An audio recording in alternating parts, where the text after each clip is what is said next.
자, 우리가 지난 시간에 부사 접속사에 대해서 배워봤는데요. 이번 시간에는 부사절이 포함된 전체 문장을 영작하는 것을 연습해 보도록 할게요. 여기 보시면 땀을 많이 흘렸기 때문에 나는 샤워를 했다라는 표현이 있는데요. 일단 이 문장에서 기본적인 표현은 나는 샤워를 했다라는 것이고요. 그리고 이렇게 땀을 많이 흘렸기 때문에 라는 것이 부사 표현으로 들어가 있다는 것을 알 수가 있겠죠. 그러면 크게 어려운 것은 없을 것 같으니까 우리가 배운 대로 한번 영작을 해보도록 할게요. 나는 샤워를 했다가 기본적인 표현이니까 이렇게 써주면 되고요. 두 번째로 부사 표현을 붙여주면 되겠죠. 그래서 기본 문장 뒤에다가 뭐뭐 때문에 라는 의미가 필요하니까 부사 접속사 because를 갖다가 썼습니다. 그리고 나서 땀을 많이 흘렸다라는 것을 이렇게 써주면 될 것 같은데, 그런데 이렇게 쓰게 되면은 틀린 표현이 됩니다. 자, 우리가 배운 대로 했는데 이게 어째서 틀린 것이냐? 학생들이 굉장히 많이 실수하는 부분이라고 할 수가 있는데요. 어째서 틀렸는지 자세히 한번 살펴보도록 할게요. 그러면 우리가 지난 시간에 배웠던 것 잠깐 되짚어 보도록 할 건데요.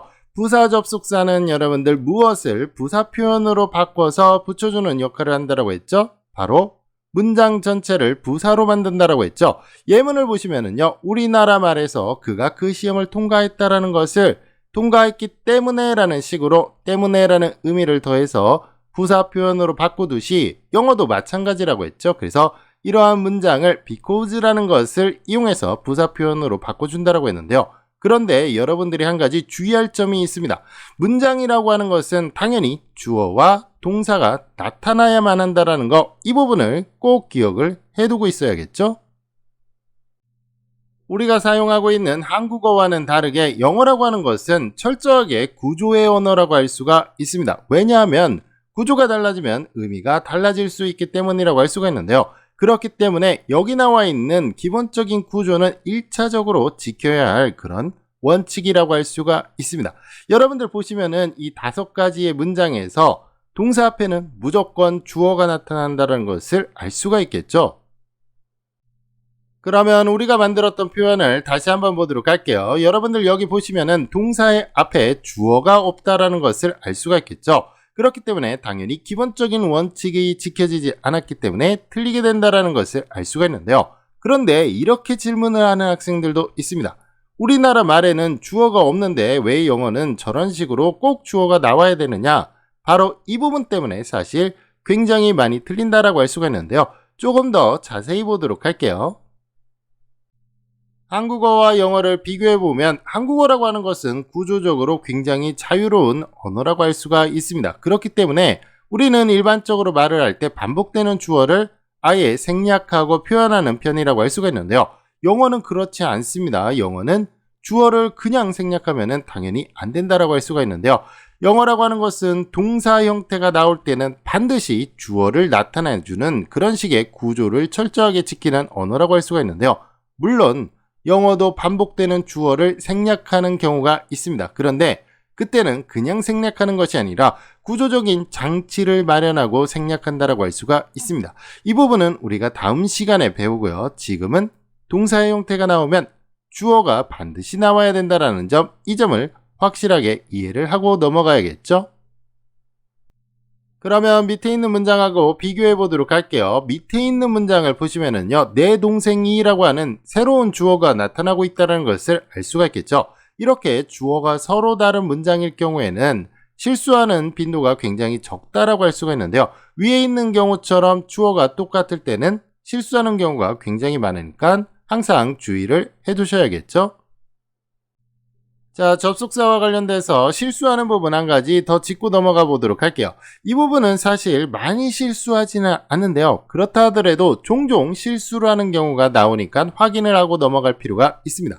한국어의 순서 그대로 영작을 하면서 접속사 after를 순서 그대로 붙이는 실수를 할 때가 있는데요. 예를 들어서 내 동생이 나간 후에 나는 샤워를 했다라는 문장을 영작할 때 이렇게 써주고 그 다음에 after를 뒤에다 붙이고 콤마 찍고요. 그 다음에 기본 문장을 붙여주는 경우가 있습니다. 그런데 여러분들 보시면은요, 이 after를 이렇게 뒤에다가 쓰면은 당연히 틀리게 되겠죠.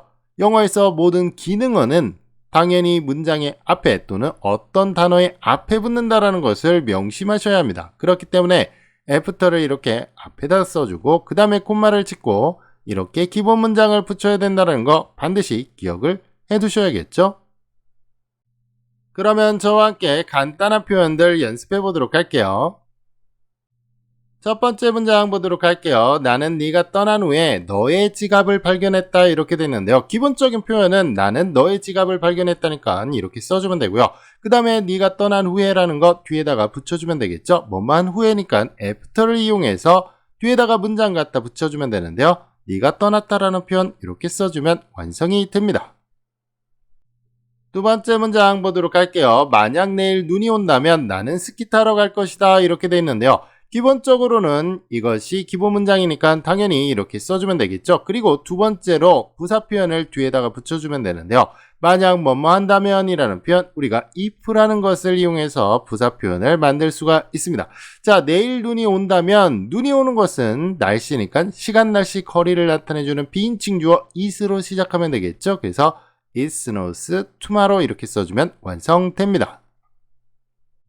자, 또 다른 문제 해보도록 할게요. 엄마가 부엌에서 요리를 하고 있는 동안에 나는 내 숙제를 했다 이렇게 되어 있는데요.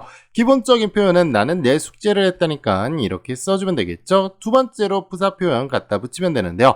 당연히 기본 표현 뒤에다가 붙이도록 하겠습니다. 뭐뭐 하는 동안에니까 while이라는 것을 이용해서 뒤에다가 붙여주면 되겠죠. 엄마가 요리를 하고 있다라는 표현 갖다가 써주고요. 그 다음에 부엌에서는 부사니까 전치사 플러스 명사 in the kitchen 써주면 완성됩니다. 또 다른 문장 보도록 할게요. 배가 불렀기 때문에 나는 저녁을 먹지 않았다 이렇게 되어 있는데요.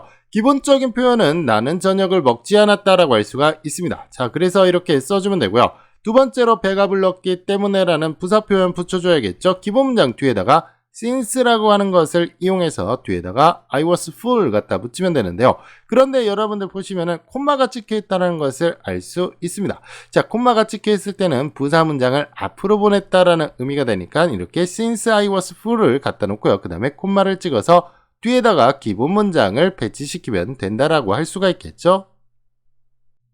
마지막으로 한 문장 더 보도록 할게요. 그녀가 집에 왔을 때 탐은 그녀에게 그 사진을 보여줬다. 기본적인 표현은 탐은 그녀에게 그 사진을 보여줬다라는 표현이 되겠죠. 그래서 이렇게 삼형식 문장으로 to her라고 하는 전치사 플러스 명사를 이용해서 써줄 수가 있고요. 그녀가 집에 왔을 때라고 하는 것은 뒤에다가 부사 표현으로 붙여주면 되겠죠. when이라고 하는 시간을 나타내주는 부사 접속사를 이용해서 뒤에다가 she came home을 써주면 되는데요.